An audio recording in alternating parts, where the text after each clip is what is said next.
a great fighter, now he's a great trainer. Oh yeah, happy birthday, Roger. Yeah, no, love the guy. Senior's like he was like my father for like many years. So yeah. Thank you, Oscar. Oscar, your thoughts on just the young core that Golden Boy showing off on the 5th and the 6th? You got Negrete on the 5th, you have Abraham Lopez on the 5th, you got Ryan Garcia, who we just saw on the 6th on the CANELO card, Jojo versus Avila. Yeah. So just your thoughts on the whole melting pot, showing them off on those nights. It's just a demonstration, you know, of what, you know, promoting should be like. You know, you put in your young, you know, fighters, and then you have your championship level fighters. You know, we have future world champions. We want to make sure that we showcase them in the biggest weekend of boxing, which is Cinco de Mayo.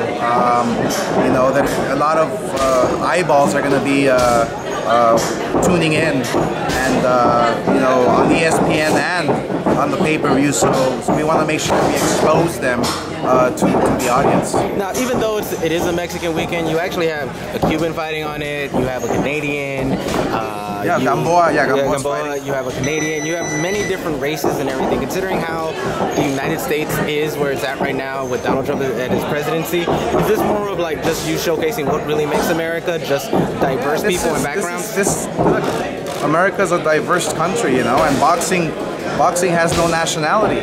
When you step inside the ring, you're a fighter, you know. You're a fighter with no nationality. You just go out there and fight. That's why Warren Buffett can show up in fights and love to see two fighters going at it. Then he can be sitting next to the most humblest person on this earth. You know, it's like boxing fans, they don't know where you're from. They just know who you are, you know. Fighters are the epitome of what an athlete should be. That's having heart and courage and strength and speed, mental toughness, you know, all that. All those qualities is why people love watching fighters.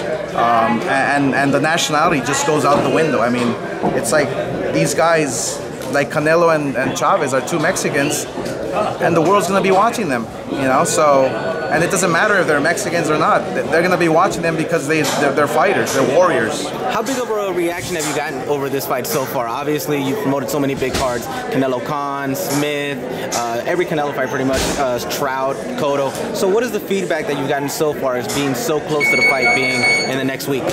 Well, when you have a sold-out arena, and I have to open up, I believe it was 7 more hotels to have the closed circuit in Las Vegas. I mean, that's always a great indication that the numbers are going to be very high.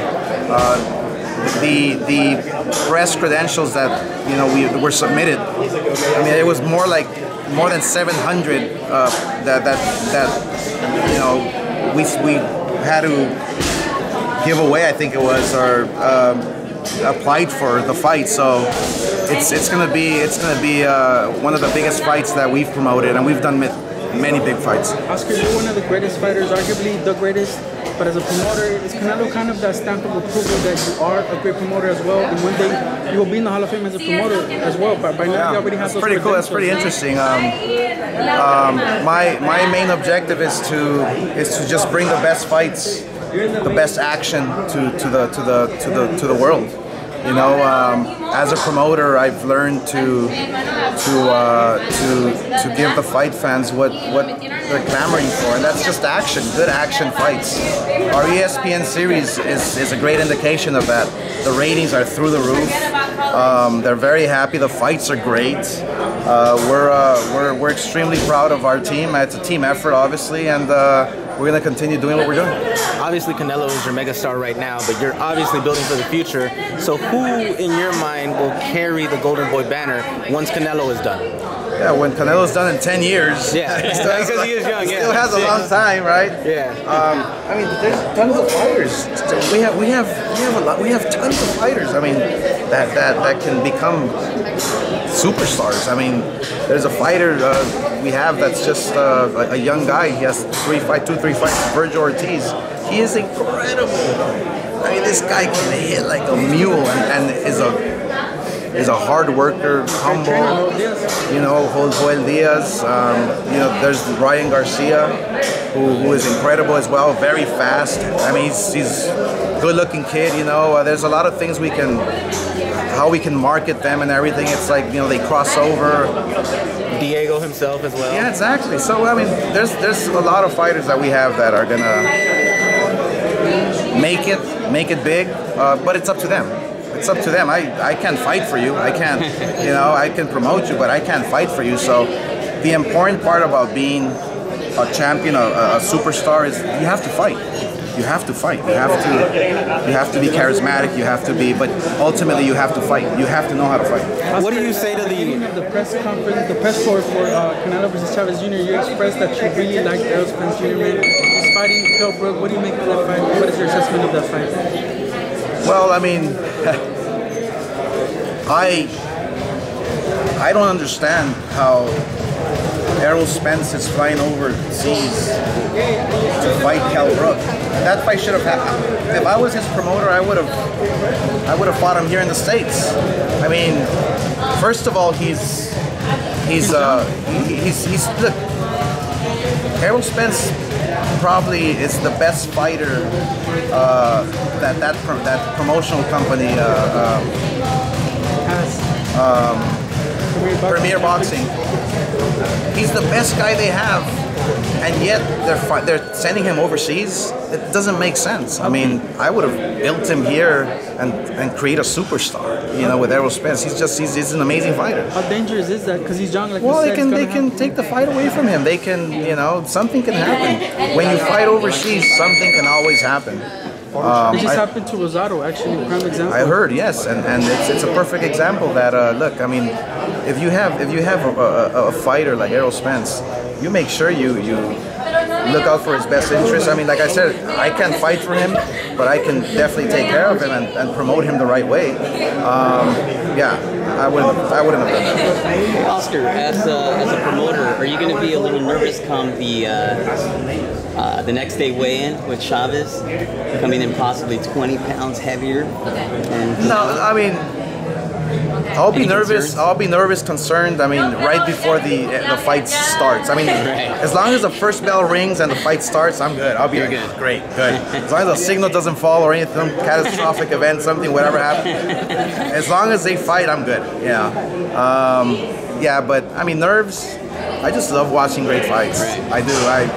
Look, if Canelo loses this fight, it will be an amazing fight of the year. But is that devastating to GoldenBoy Promotions to have your cash cow, the face of boxing, lose? Is that devastating? Would that, even if there's a rematch clause, I mean, I would imagine that's devastating to your promotion.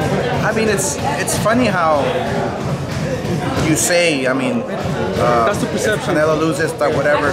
It's like, name me one other pay-per-view star in boxing today, other than Canelo. We have them. Nobody has. I mean, nobody knows how to build pay-per-view stars. We do, you know. So if he loses, it's a great fight, and we'll do it again. That's what boxing is all about. I mean, just look, and I have to tell young fighters this: records are not everything. It's how you fight, you know. I mean, I could have been 60-0 if I wanted, you know. True. That could have been easy, but am I gonna have the respect from the people? Am I gonna lay down in bed at night and when I close my eyes, I'm thinking, shit, I should have fought the best in their prime. I should have fought, you know. So that's what it's all about for me. And Mayweather.